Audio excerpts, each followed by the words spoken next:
Guys, and welcome to the channel. Today I'm going to show you how you can enable incognito mode in the forums for web browsers on your Honor X6. So I'm gonna start from the Firefox. So if you have this welcoming screen, just click here, and that's it.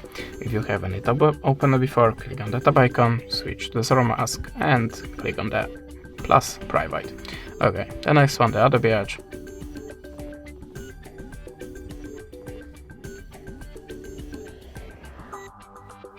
Just click here on the tab icon, switch to the in private, and click on the plus.